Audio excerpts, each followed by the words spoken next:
Well, whoops. Good morning. I'm Morning. not quite ready. Here we are.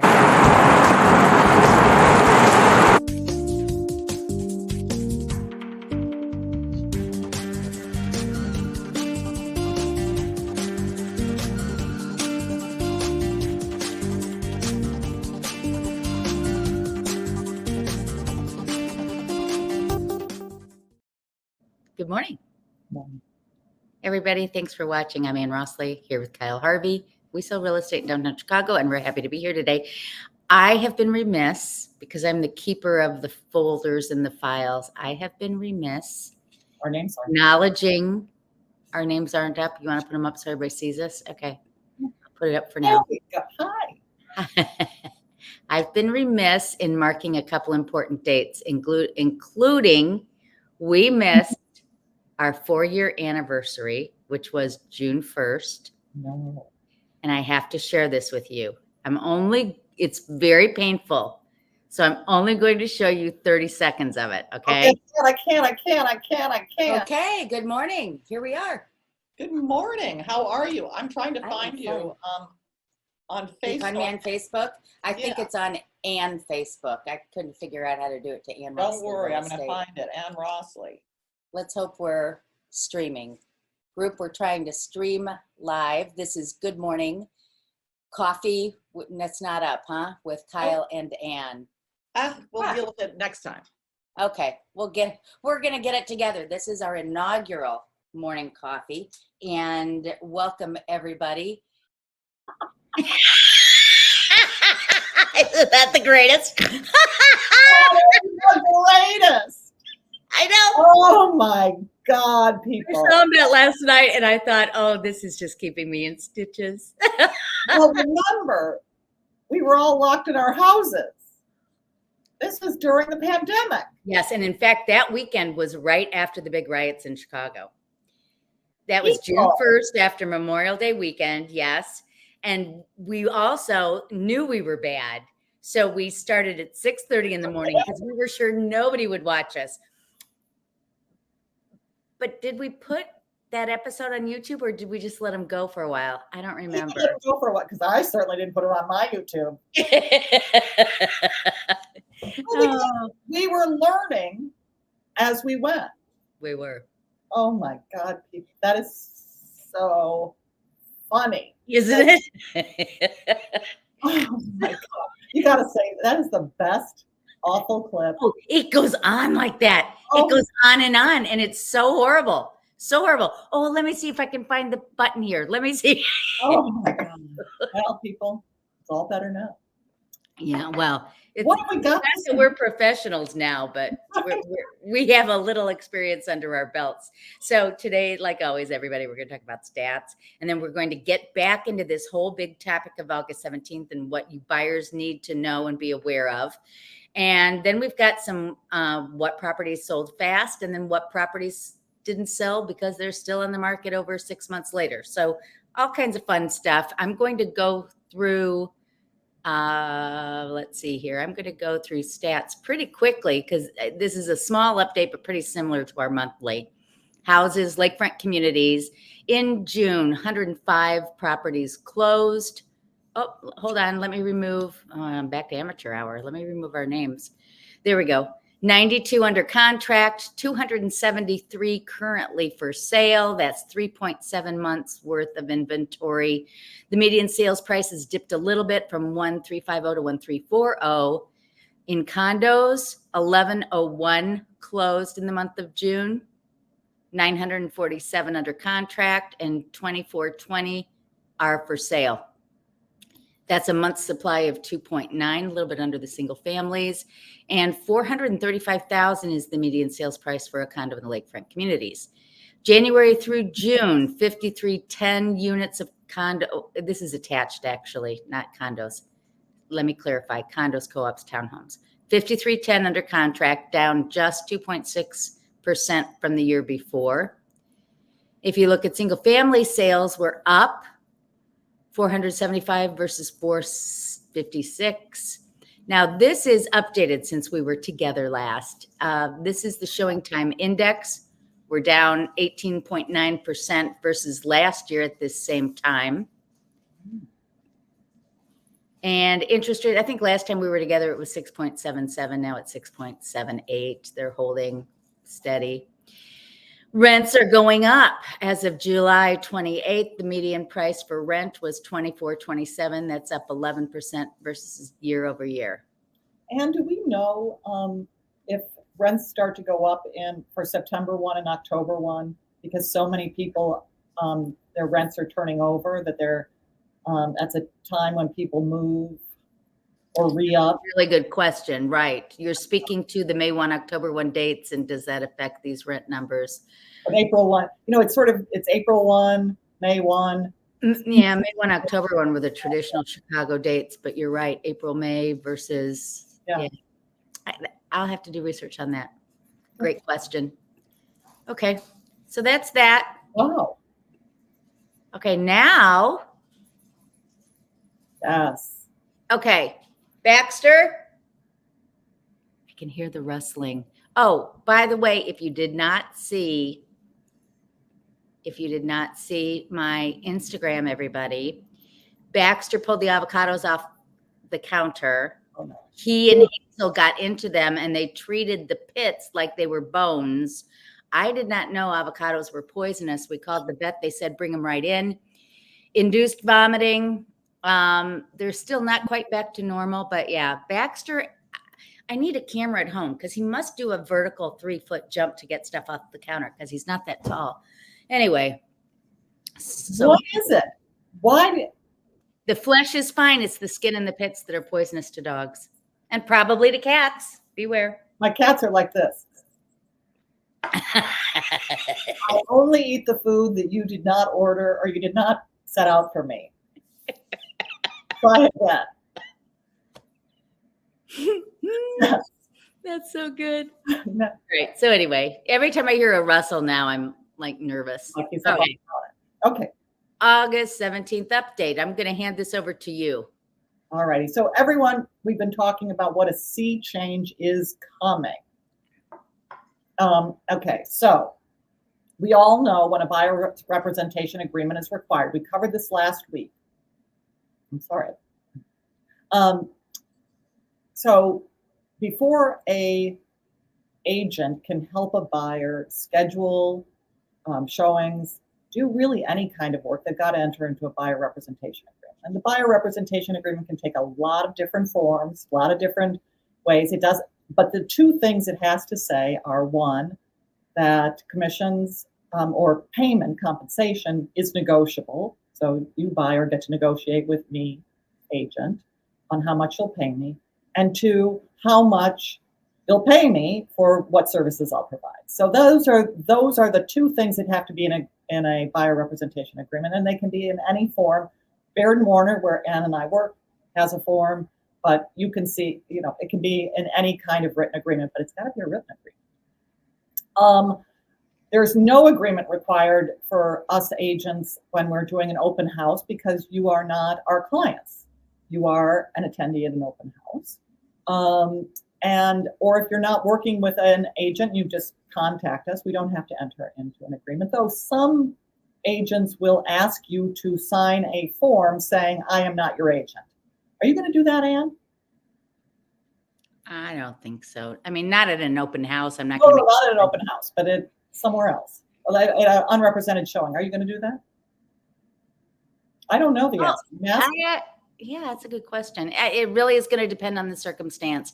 If they call me up and they're very interested in a property and they want to see it and they're unrepresented, then yes, they will sign. And I'm not represented because you and I both don't do dual agency. So I don't know yet. So again, people, Ann and I have told you each time, we're learning as we go. The whole industry is learning as we go. So it'll be interesting to see if that becomes a standard practice. And if I am a listing agent, I am not representing the buyer unless I've got a dual agency agreement in place with both the seller and the buyer. Right. So, okay. This is not an offer. It's what the agreement needs to include. Okay. Right, right. So we covered that. Yeah. Right. One thing that we didn't cover, Anne, um, we cannot, agents, a buyer's agent cannot be paid more than what's agreed in the compensation, buyer compensation agreement. Right. So if our agreement says 2.5 and they offer 3, I'm just throwing numbers out. Yeah, the seller offers 3%. Right. Exactly. Then we still get paid the 2.5. I wonder how they're going to police that. That's the attorney and you talking. That's a No, good no, question. no, no. Because I want to not have to ask. I don't, I don't want to have to ask a buyer's agent when I'm the listing agent. I don't want to have to ask how much are you entitled to Right, right. under your buyer's agreement, or do I want to do that? These are all things that we're going to be learning and bringing to you people. Well, you know what hasn't been discussed, and I know you have thought about it like I've thought about it. There was a time when sellers might say to us, what can I do to get my property sold? Can we offer an enticement to the buyer's broker and say, and this used to be de rigueur back in the day, right? If a property was languishing, $10,000 if a contract by 5/31, I always ignored it. Never worked. It never worked. Never worked. I always counsel my sellers not to do it. Yeah. But we saw it, right? But I see it even now. It will stop on August 17th. But right. It never works, people. Never works. Because agents don't decide. Clients decide. Buyers decide. Agents don't decide. So, okay. Good to know. Oh, we must be like thinking ahead. We just talked about that. We talked about it. Okay. Oh, but then we talked about. I talked about this, but it does require compensation. We spelled out. Right. Oh, but here's the key thing too. Just like there are discount brokers, you and I both know who they are in our marketplace, that they'll put a sign and they'll put your property in the MLS, but they'll do nothing else. You have to do your own showings. And they charge less. There's going to be probably a ladder of services that an agent can provide. So in other words, for X fee, I'll do everything for you as your buyer's agent. If you just want me to run the comparables and give them to you for you to figure out, that'll be a fee. If you want me to write it and negotiate it, that'll be a fee. So I think we're going to see some of that. I think we will see some of that. And it's going to be interesting how that shakes out. Have you got a sense of whether you're going to offer a menu of services or not? I have a sense. I don't have a full-blown commitment yet. My sense is that no, I will not do that. And I'll tell you why. My fear is that people will then feel comfortable that they got everything they needed in order to negotiate. And unless they look at everything out there, unless I help them make sure that they've seen everything that meets their criteria, then I don't know that they've made the wisest choice. If they don't see all the comparables and make an educated decision on price, if they don't have me walking through the property with them and helping them discover some things that might be wrong with the property, you know what I'm saying? I would just feel like they're not getting the best service if they don't get the full complement of what we offer as agents. I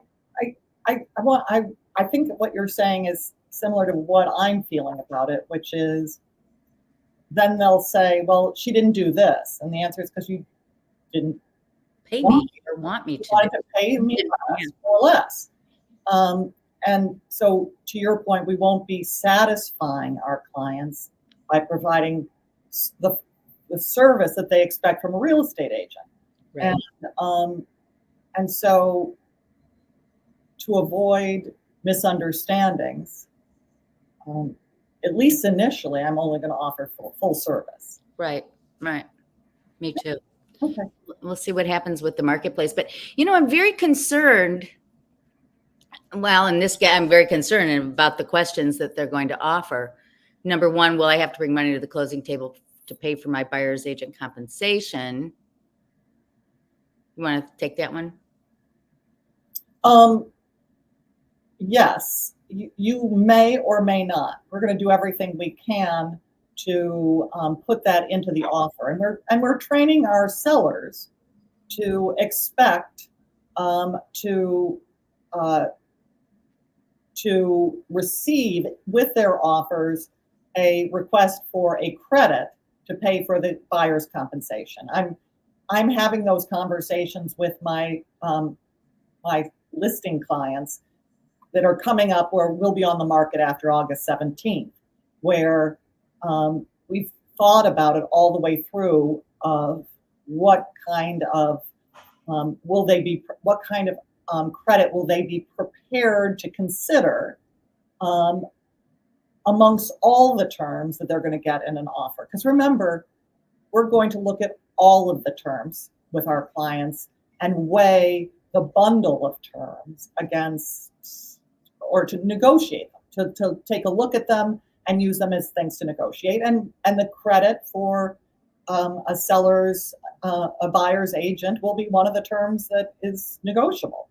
Right, right. So how do I negotiate for a lower payment with an agent? I'm not even sure how to answer that one. How would you let somebody negotiate with you for a lower payment? Well, that's happened to me. And I have said no, because I've provided the services that we agreed in advance. So what I try and do is communicate consistently what I'm doing for them, the value that they're getting, so that I can say no. Because, I do this, this is my job and career and livelihood. So it's not like I'm just racking up the money for fun. Well, and these shows on, HGTV or whatever, make it look like we're all Vanna Whites opening doors and having fun out there. There's a lot that goes on behind the scenes, and maybe we're not doing a good enough job as an industry. I'm not talking about you and me, but everybody, in educating the public as to, the work that goes on. So the next question, do I even need an agent to buy property in Chicago?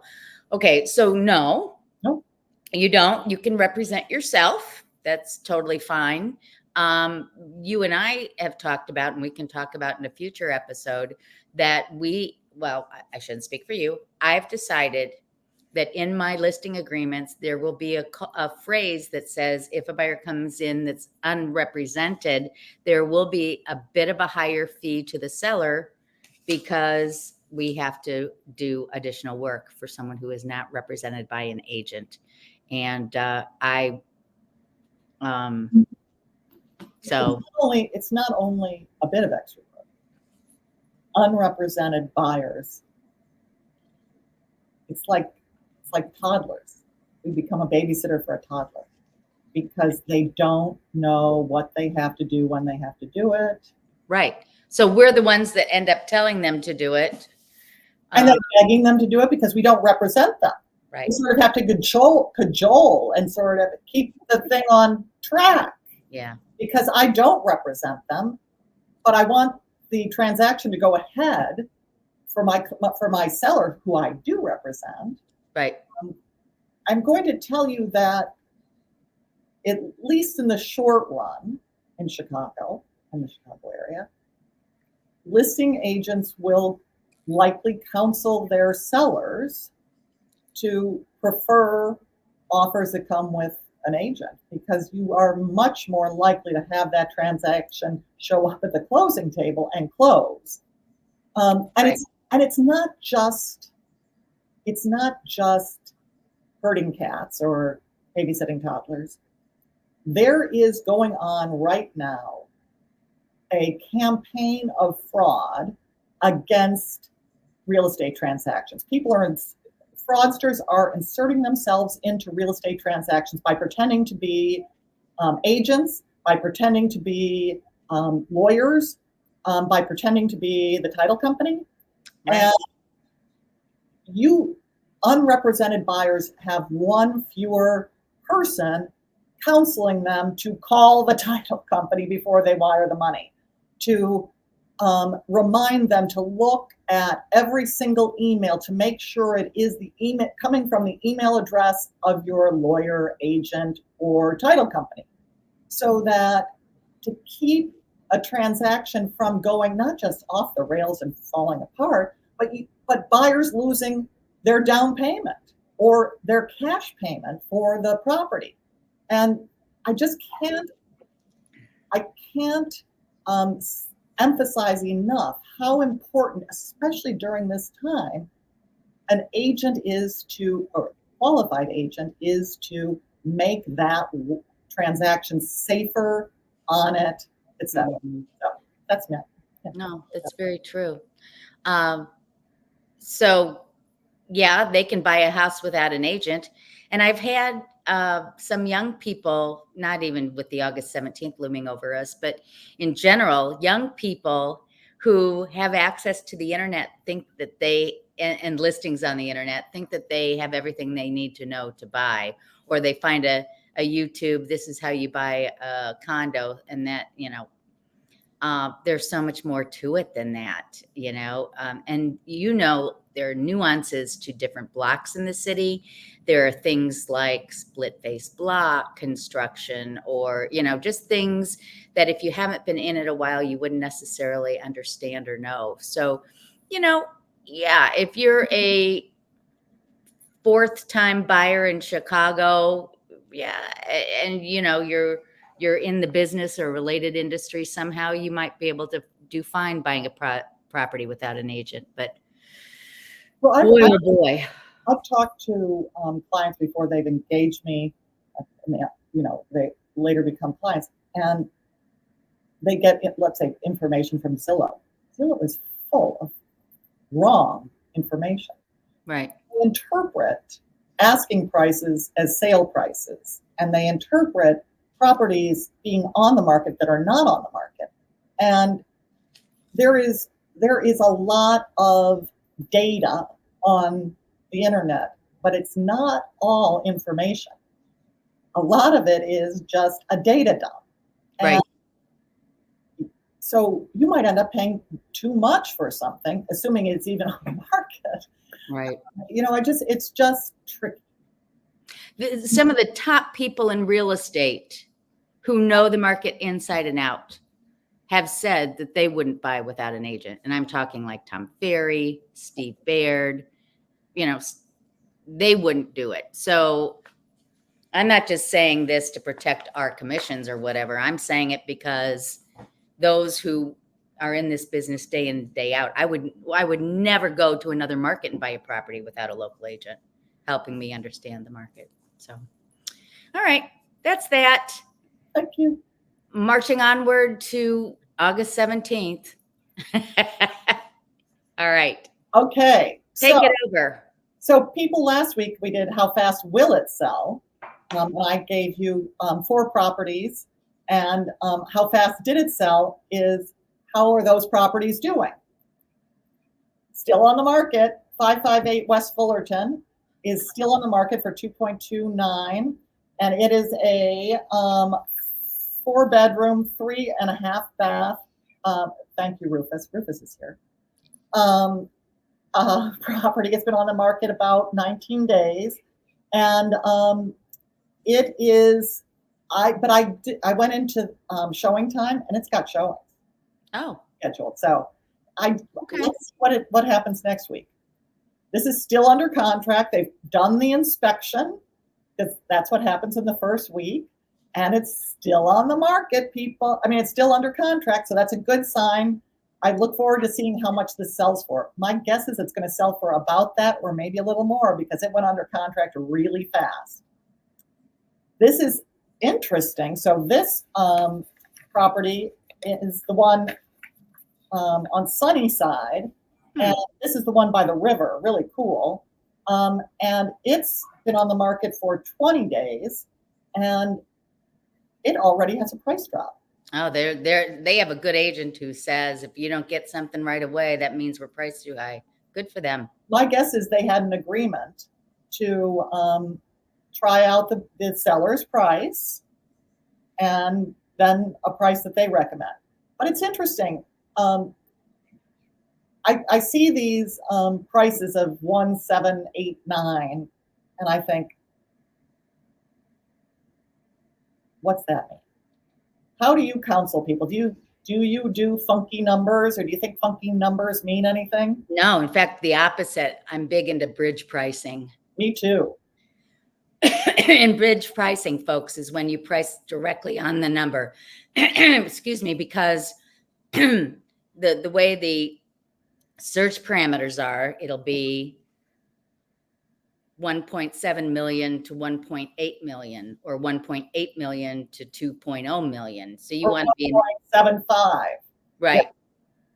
Yeah. You want to be directly on the number. And the reason for that is you catch people on either side of the bridge. So Yes. you get people who cap at that number, and people whose floor is that number. So ceiling and floor, you capture both of them. Right. And the goal is to capture as many viewers as possible. So I sort of look at this number like, oh, for God's sake, but up to them. And this is still on the market. Yeah. This is that great house that I think is fantastic. I love that house. Yes. Well, yeah. We'll Yeah, see. This is going to take a little bit more because it's a little odd, but look at all that green space around it. Yeah.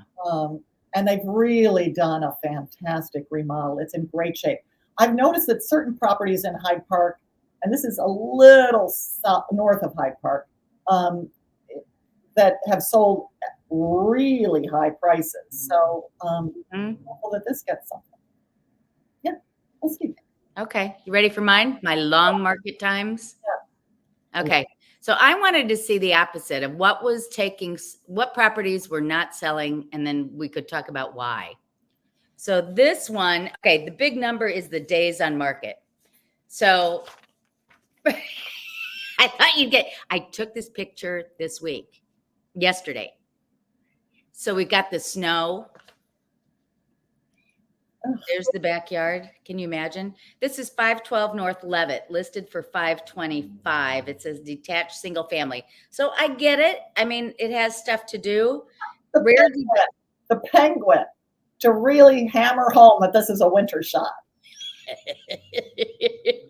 Okay, what would you do differently with this? Wait, you have to see this. This is like, what's the house look like? The front? Is it an attractive? That was the front.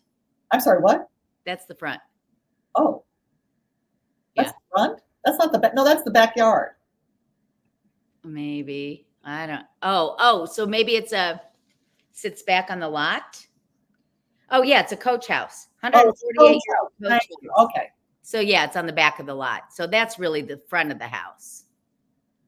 Okay. I would not show that. Any of that. Okay.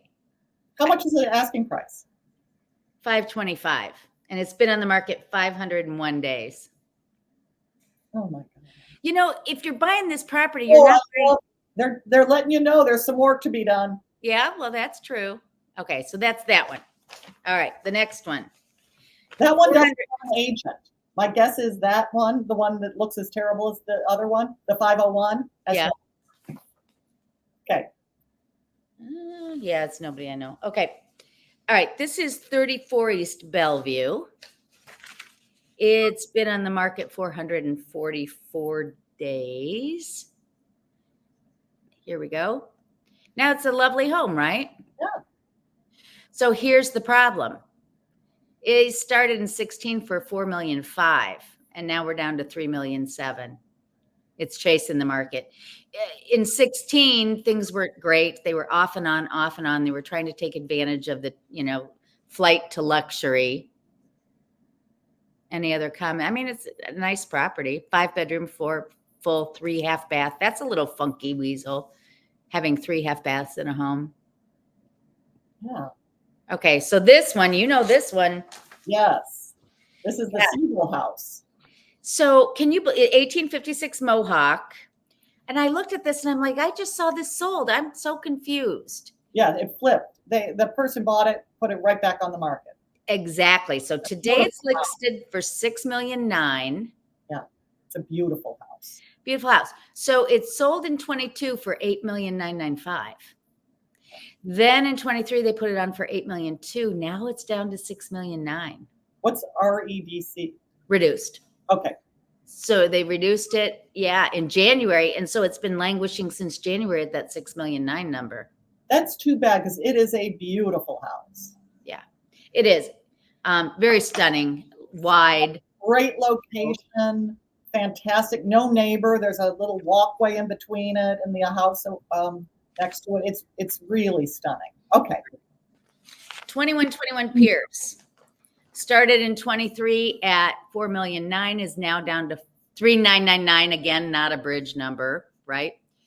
Well, they tried to make it a bridge, but they now miss the people who are at 4. Yeah, exactly. So here's the deal. I have my thoughts of why this hasn't sold. I'm going to show you. So I don't know if you can see this. Here we've got more of a maple look. Here we've got beadboard in the bathroom with the old-fashioned porcelain vintage. Very old-fashioned. Look up here. You've got the painted white molding with the unpainted window underneath. You've got the yellow wood up the staircase and the yellow wood floor here. Now it's more traditional hardwood floors with funky wood there, and then a contemporary bathroom. And then you get to the dark wood for the primary bedroom and the dark wood and old look in the primary bath. You see where I'm going with this? There's no consistency to this home. It's like they were renovating it at different times and they chose different looks each time. And I find that doesn't play well. Now, this is the first floor, which is a more contemporary with the floor, but then it's got this fruit wood color built in. And then you go down to the lower level. And again, you've got the old fashioned balusters with the wood color windows. And then the this is now old fashioned. How big is it? It's big. It's 6,600 square feet. 16 rooms, 6 bedrooms, 4 full, 1/2 bath, 3 fireplaces, 2-car garage. It's on a 48 by 163-foot lot. A nice big property, but you're right. The offering isn't worth $4 million. Mm-hmm. No. Too bad. Yeah. How much did they buy it for? Do we know? No. No. Don't look. But and they clearly don't have a photograph of the basement bar. So all things, they've just screwed up. Exactly. Damn it. If you're going to ask $4 million, you better have a basement bar. All right. So that's that. Oh, well, this is great. Next show, we're going to talk about how life is going to be different for sellers. Start on August 17th. How life will be different for sellers come August 17th. But we'll be talking to everybody next week. Yeah, next week, whenever that day is, you guys. Oh my gosh. I almost let the episode go without saying happy birthday to my husband. Happy birthday, Tom. Happy birthday, Tom. Today, this very day. Happy birthday, Tom. All right. All righty. Have a great week. We'll see you all next time on Monday Morning Coffee with Kyle and Ann. Bye.